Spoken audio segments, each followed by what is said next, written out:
Well, you must have heard one of the worst kept secrets of football. Hazard wanted to go to Real Madrid, so he's ended up at Real Madrid because Real Madrid are in a process of rebuilding. And we've been talking about that all season. But there is a lot of things that have come out from this signing, which will be around 100 million euros, that may be of interest to you. First of all, it goes against the tide because this is Real Madrid going to the Premier League and getting the best player around.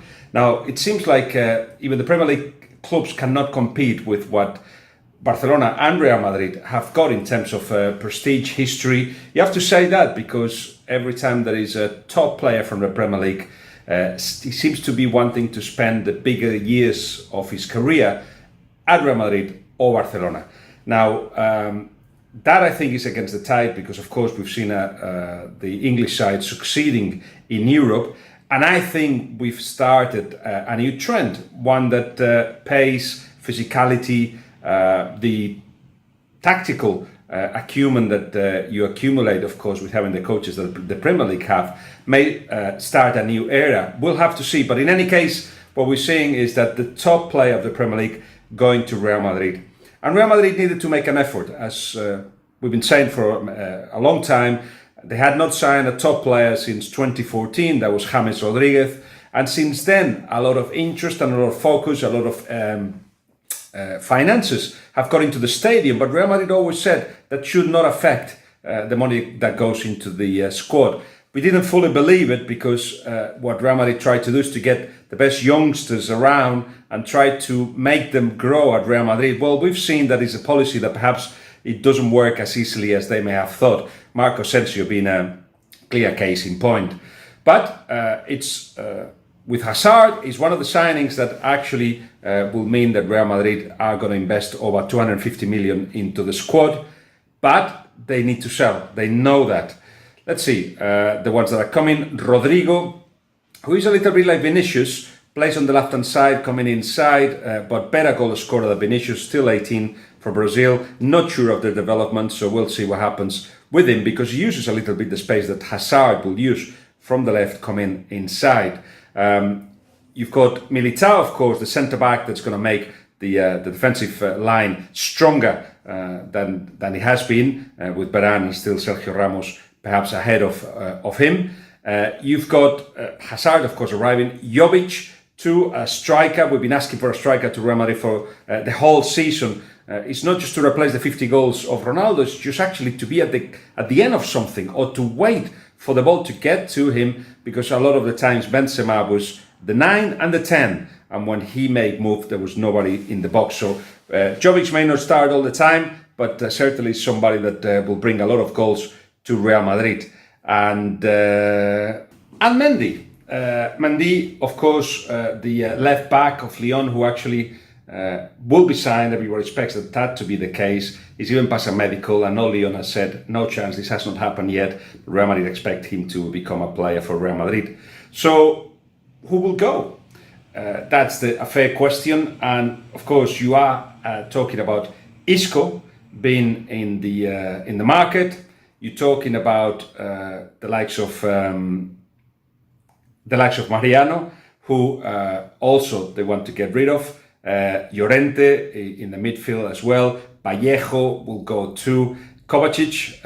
In fact, right now there are 35 players in the first squad of Real Madrid.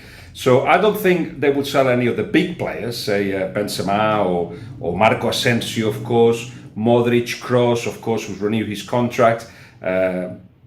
Marcelo, even Carvajal, all those will stay. But all of a sudden, there's going to be 5 players that will actually challenge for the lineup. That's exactly what every other club that's in the market right now, some of the top clubs in the world, want.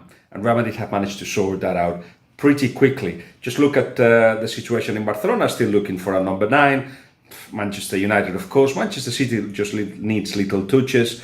Let's see what Chelsea can do. Arsenal will have to negotiate fees and try to look for the best players for them, not always getting the first choice. Liverpool, I still don't believe the link to De Ligt, but certainly they may get 1 or 2 players to improve things, but squad players I will assume. So Real Madrid have gone and sort all that out. partly because, of course, what Zidane wants is a team that can get together as soon as possible and compete for the title. He has been such a poor couple of seasons in the league, but more than that, really. Only, I think Barcelona have won 8 of the last 11 titles in the league. So it's time to change the dynamic. That's what Zidane would like. And there is still one player that they're going to go for. That could be Eriksen if it's down to the president, or that could be Pogba if it's down to Zidane. I think Eriksen is right in saying that Real Madrid have not approached Spurs about him, because if eventually they go for him, and we'll see if Zidane convinces the president to go for Pogba first. More on that in a minute. But if they go for Eriksen, it doesn't make any sense to do it now. It'd be better to do it later in the summer, because you know how Daniel Levy negotiates. On Pogba, the club is divided, and they realize there is a big investment to be made. Perhaps it was what the president of Real Madrid wants to put to Zidane. It's like, look, we've got these 5 new players. We spend over 270 million, and this will be me an investment of even 500 if Mino Raiola gets it his way, in terms of the transfer fee, the wages, and the commission to Mino Raiola. It's a lot of money, so I don't think Real Madrid will end up with Pogba, but the summer could be very, very long. Eriksen will be expensive, not as expensive, and it will certainly fill a gap in the middle, somebody to replace eventually Modric. Now, I said that Modric is not for sale, and the idea is to keep him, but they're going to have to sell enough with the other players that they want to get rid of to actually get the net spending close to 100 million, no much more than that, because I believe that's the maximum that Real Madrid can spend in net spending, not to go over financial fair play. If that's the case, they're going to recoup about 150, 170 million euros. They reckon they will be able to, but that means some of the players that we mentioned to go, Keylor Navas, of course, being another one. So there is all that. I just thought I'll break my little holiday, which won't be little, to actually tell you a little bit what I felt of it. In terms of, to finish off, in terms of what it represents for Real Madrid, this is somebody with quality, somebody that will adapt very well to what Zidane proposes, which is, of course, the fact that, give freedom to the players up front. Could be, as we said, plays on the left-hand side coming inside, but he could also start playing a different role, which could be more central. The problem is Benzema uses a lot of it. It's important, the synchronization between Benzema and Hazard.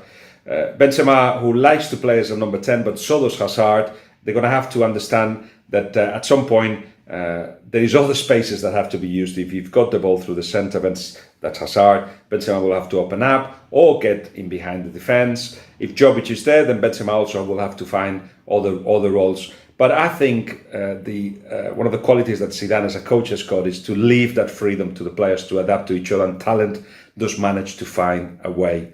It's exciting to see Hazard at Real Madrid. My only concern is that you saw with Sarri, he disappears from games sometimes. When he wants to get hold of a game, he's fantastic as one of the top 5 players in the world, no doubt. But I just wonder if perhaps mentally he was tired of what Sarri was forcing him to do. I've told you early in the season, Sarri wasn't convinced that Hazard was the type of player that he needed a different type of footballer. Well, at Real Madrid, he'll be able to more or less do whatever he wants. It's exciting from that point of view, but it will require for him to work hard without the ball, because you now have got with Benzema as well 2 players that are not the strongest at that, and you cannot ever again play with only 8 players defending. That's not possible anymore if you want to be consistent in the long run. So, exciting news for La Liga, that gets one of the best players in the world. Exciting news for Real Madrid, and Hazard finally gets his dream.